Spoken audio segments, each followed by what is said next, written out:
Hello friends, आप सभी का नमस्कार। हमारे चैनल में आप सभी को स्वागत है। आज हमने माइन मशीनरी के ऊपर एक टॉपिक लेकर आए हैं। आप सभी को पता है, आप सभी का कमेंट था सर माइन मशीनरी के ऊपर टॉपिक लाइए, जो कि माइनिंग मेड और माइनिंग फॉरमैन और सभी एग्जाम में माइन मशीनरी से ज़्यादा क्वेश्चन आ रहा है। तो हमने सोचा कि पूरा बेसिक से लेके चलेंगे।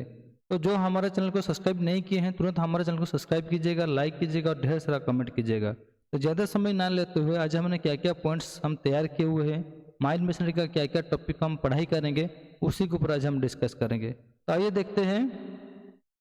ये बोल रहा है डीजीएमएस सीबीटी एग्जाम, जो कि डीजीएमएस एग्जाम जो हम लोग सीबीटी एग्जाम दे रहे हैं, तो माइंड मशीनरी का मोस्टली क्या क्या क्वेश्चन किस बेसिस पे, वो किस कॉन्सेप्ट पे क्वेश्चन आ रहा है, वो सब अभी हम लोग डिस्कस करेंगे।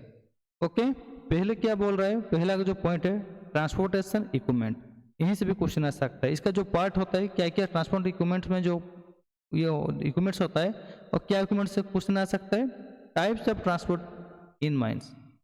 ओके, माइंस में जो हम ट्रांसपोर्ट करते हैं या टाइप है, उस जो टाइप हम लोग यूज करते हैं ना, उससे भी क्वेश्चन आ सकता है। कन्वेयर बेल्ट के माध्यम से भी क्वेश्चन आ सकता है। ठीक है, कन्वेयर बेल्ट के ऊपर रोप कॉलेज के ऊपर क्वेश्चन आ सकता है। जो ट्रक चल रहा है, उस डंपर चल रहा है, लोकोमोटिव जो चल रहा है उसके ऊपर क्वेश्चन आ सकता है। बेल्ट कन्वेयर का पार्ट्स के ऊपर क्वेश्चन आ सकता है। बेल्ट कन्वेयर का सेफ्टी क्या है, वो सब भी उसके ऊपर क्वेश्चन आ सकता है। रोप फॉलेज सिस्टम, ठीक है, रोप फॉलेज सिस्टम क्या है, उससे भी क्वेश्चन आ सकता है। Type of locomotive, diesel, electric, battery, ये सब उससे भी क्वेश्चन आ सकता है। उसके बाद क्या आ सकता है question, trolley wire safety rules, उसके ऊपर क्वेश्चन आ सकता है। अब आता है ड्रिलिंग मशीन। जो ड्रिलिंग मशीन चलता है ना, वो ड्रिलिंग मशीन के ऊपर क्वेश्चन आ सकता है। कितना टाइप का ड्रिल मशीन होता है, रोटरी ड्रिलिंग क्या है, वर्कशन ड्रिलिंग क्या है, डिटेच ड्रिल क्या है। ठीक है, उसके बाद क्या है पार्ट ऑफ ड्रिलिंग मशीन, जो ड्रिलिंग मशीन का पार्ट होता है ना, वो पार्ट सब क्या क्या होता है, उसके ऊपर क्वेश्चन आ सकता है। उसके बाद ड्रिल वेट के ऊपर क्वेश्चन आ सकता है, उसको कैसे यूज किया तो उसके क्वेश्चन आ सकता है। उसके बाद ड्रिलिंग करने का सब जो सेफ्टी है, ठीक है, वो मशीन में जो सेफ्टी सब है वो सबको कैसे ये करना चाहिए, उसके ऊपर क्वेश्चन आ सकता है। जैसे एयर होसेस क्या है, रोड हैंडलिंग क्या है। उसके बाद पीपी को ऊपर क्वेश्चन आ सकता है ड्रिल मशीन का। उसके बाद बोल रहे क्रशिंग एंड स्क्रीनिंग, इसके ऊपर क्वेश्चन आ सकता है। जैसे क्रशर का टाइप क्या होता है, कितना टाइप का क्रशर होता है, जो क्रशर, गाइडर क्रशर, कौन क्रशर, वो क्या है, उसके ऊपर क्वेश्चन आ सकता है। स्क्रीन का टाइप के ऊपर क्वेश्चन आ सकता है। पर्पज ऑफ क्रशिंग प्लांट के ऊपर क्वेश्चन आ सकता है। उसके बाद सेफ्टी प्रिकॉशन इन क्रशर एरिया, क्रशर एरिया में कैसे सेफ्टी में सुरक्षा में कार्य करे, उसी के ऊपर क्वेश्चन आ सकता है। उसके बाद बोल रहे हैं एक्सकवेशन इक्विपमेंट, ठीक है, एक्सकवेशन इक्विपमेंट क्या होता है, उसके ऊपर क्वेश्चन आ सकता है। जैसे एक्सकावेटर हो गया, सवेल हो गया, ड्रैगलाइन हो गया, डजर हो गया, ग्रेडर हो गया, बैकहो हो गया, फ्रंट सवेल हो गया, उसके ये सब इससे भी क्वेश्चन आ सकता है। सेफ वर्किंग डिस्टेंस क्या है, जो एज से जो बेंच हम लोग जो सेफ वर्किंग डिस्टेंस जो कहते हैं वो क्या है, उसके ऊपर क्वेश्चन आ सकता है। उसके बाद डंपर एंड ट्रक के ऊपर क्वेश्चन आ सकता है। डंपर का कैपेसिटी के ऊपर क्वेश्चन आ सकता है।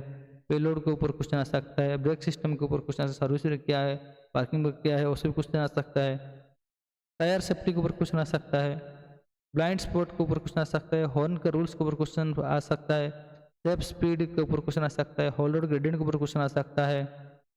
रोप एंड वेयर के भी क्वेश्चन आ सकता है। टाइप ऑफ वायर क्या कितना है, टाइप ऑफ वायर रोप के कितना है, ठीक है, केयर एंड मेंटेनेंस क्या है, ठीक है। उसके बाद डिस्कार्ड एरिया और वायर रोप, उसके ऊपर क्वेश्चन आ सकता है। रोप एंड लुब्रिकेशन के ऊपर क्वेश्चन आ सकता है।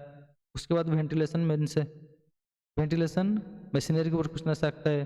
फैन का टाइप्स के ऊपर आ सकता है। पर्पज ऑफ वेंटिलेशन आ सकता है। एयर क्वांटिटी का फार्मूला का क्वेश्चन ऊपर आ सकता है। बैटरी के यूज के ऊपर क्वेश्चन आ सकता है। उसके बाद पंप एंड डिवाटरिंग के ऊपर क्वेश्चन आ सकता है, ठीक है। जैसे कि आपका माइंस में खदान में पानी भर गया, उस पानी को हम लोगों को निकालना है, ठीक है, तो उसके ऊपर भी क्वेश्चन आ सकता है। जो सबमर्सिबल पंप क्या है, वो सब के ऊपर क्वेश्चन आ सकते हैं। पंप का सेक्शन पर क्वेश्चन आ सकता है। तो पंप में प्राइमिंग हम लोग कैसे करते हैं, प्राइमिंग क्या है, उसके क्वेश्चन आ सकता है। पंप कैपेसिटी रूल्स के ऊपर क्वेश्चन आ सकता है। सेफ्टी इन पंपिंग एरिया के ऊपर क्वेश्चन आ सकता है।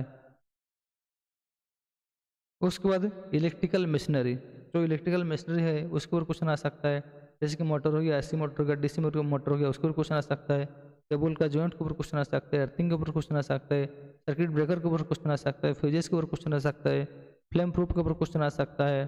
फ्लेम प्रूफ और नॉन फ्लेम प्रूफ के ऊपर क्वेश्चन आ सकता है। उसके बाद जनरल मेंटेनेंस एंड सेफ्टी के ऊपर क्वेश्चन आ सकता है, ठीक है। जैसे कि मेंटेनेंस जो हम लोग कर रहे हैं कैसे अच्छा से उसको मेंटेनेंस करेंगे, लुब्रिकेंट को कैसे अच्छा से हम लोग ग्रीस ऑयल जो भी है उसको कैसे अच्छा से सेफ जगह में रखा जाएगा, ठीक है। उसके बाद मूविंग पार्ट जो होता है उसमें कैसे गार्ड का व्यवस्था किया जाएगा, मशीनरी का डेली चेकलिस्ट कैसे उसको मेंटेन किया जाएगा उसी के ऊपर ध्यान देना चाहिए, ठीक है। Emergency stop and interlock safety के ऊपर क्वेश्चन आ सकता है।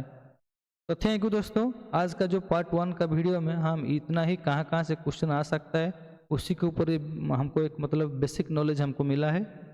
इसका जो नेक्स्ट पार्ट 2 हम लेके आएंगे, पार्ट 2 में हम सारे के सारे डिटेल्स इसमें करेंगे, कोई भी एक इक्विपमेंट को लेके आएंगे, उस इक्विपमेंट का पार्ट और डिटेल्स हम लोग समझेंगे। ऐसा करके हमें पार्ट 1 से लेकर के आगे हम लोग बढ़ेंगे। ये टॉपिक अगर आपको अच्छा लगा है तो आप हमें प्लीज़ कमेंट बॉक्स में ज़रूर बताइएगा। धन्यवाद।